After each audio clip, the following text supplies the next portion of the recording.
Good afternoon, everyone. Welcome back to the channel. My name is Richard. I would say good afternoon because it's afternoon here. Maybe it's good evening where you are, or maybe it's good morning. But either way, welcome back to the channel. Now, there are a couple skills you need to learn when you're looking for an agent. Now, these are, I don't want to say skills in particular, like the skill of throwing a ball. Mind you, that takes many different forms while you're throwing a ball. There are many things involved in throwing a ball, from your hand to your rotation to the elbow to the shoulder. Just like in acting, there are quite a few skills you need to learn, but they are more a culmination of skills. Okay? Before I continue, let me say, you will only find my content on YouTube. All right? I will not be on Instagram. I will not be on Facebook. Only YouTube. This is the place to be. All right. So finding an agent. 2 skills you need to master when finding an agent. The first skill, before I forget it. Yes, I did have to look. The first skill is commitment. Absolute commitment. Okay?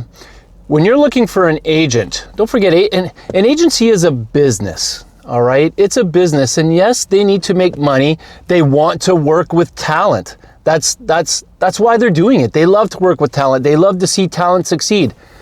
But at the end of the day, they're still a business. They want to know that you have the same level of commitment towards them as they do towards you.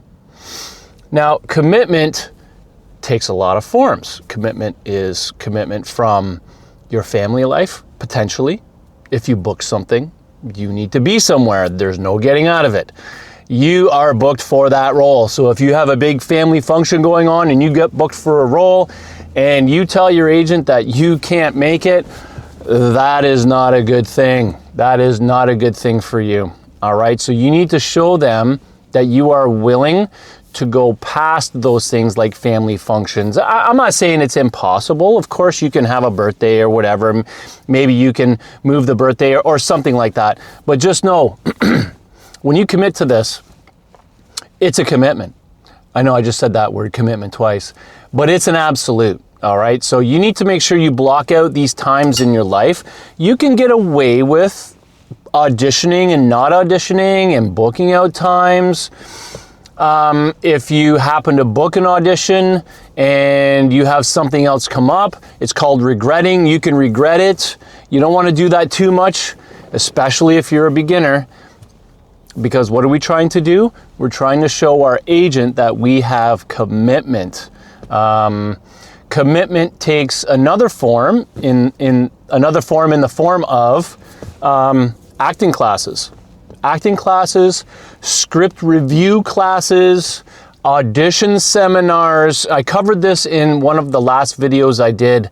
And on your resume, you know, an agent will look for your past experience. That's going to be the next thing I talk about here, but it's part and parcel to the commitment of this entire thing and world we call acting. Your agent is going to want to see that you have committed to keeping your skills alive, all right? Once a month. Usually when you take classes, you'll be going to class once a week. You could take a full class length, could be 2 months. It could only be 6 weeks. They cover a certain amount of things within that class. But your agent wants to see that you are going to these classes. That's another form of commitment. Audition seminars. They want to see that you're keeping your skills up for auditioning. And I'm going to cover that in another few videos. But I'll tell you, auditioning is 100% a skill on its own. I know in this video, I'm kind of lumping it in.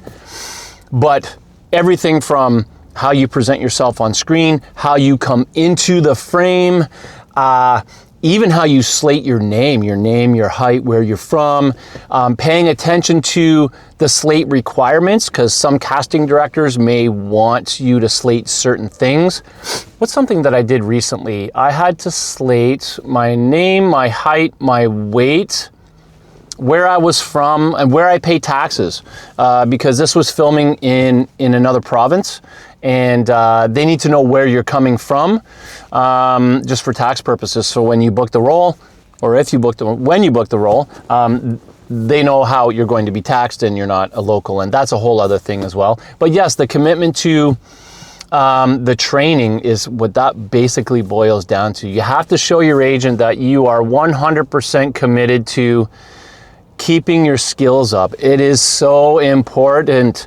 When we take a break from things, we drop our skills, and taking a break is a whole other thing that I'm going to touch on.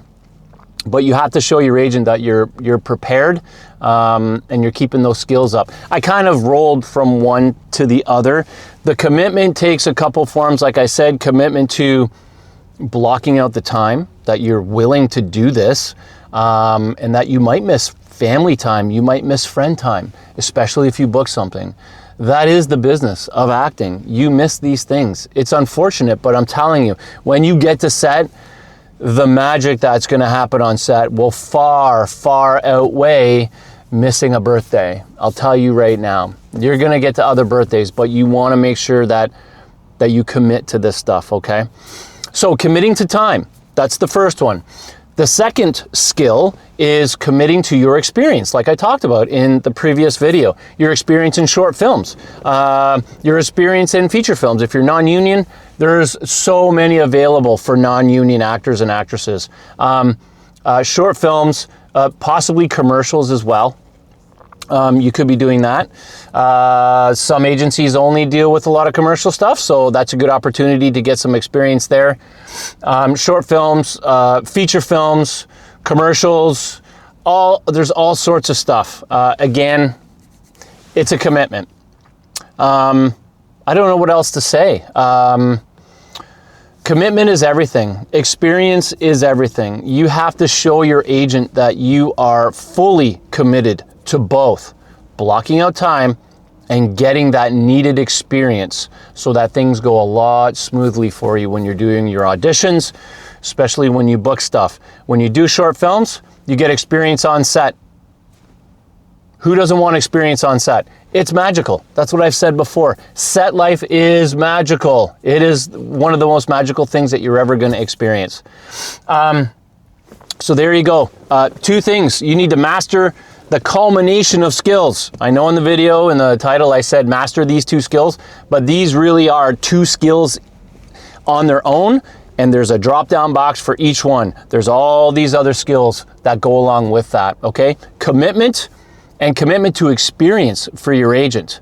If you want an agent, you need these two things set in stone, all right? Hey, I really appreciate all you guys coming out. Once a week, I'm going to kind of do a video like this where I'm in my car, doing just kind of like a nonchalant thing. And then over the weekends, I'm going to film something just a little bit better where I'm walking and talking and kind of get in the groove of stuff. This is kind of new for me too. So anyways, do good auditions, guys. Be brave. I talk about everybody. This channel used to be called The Brave Ones, and I switched it. We are all the brave ones. We are braver. We are braver than any other workplace. This is a magic thing, okay? So go out there, do good auditions, and be good to each other. I really appreciate all you guys. Thank you very much, and we will see you in the next one. I don't even know what I'm going to cover in my next one yet. Maybe it'll be auditions. Maybe I'll do that. All right. Thank you very much, guys. You take care.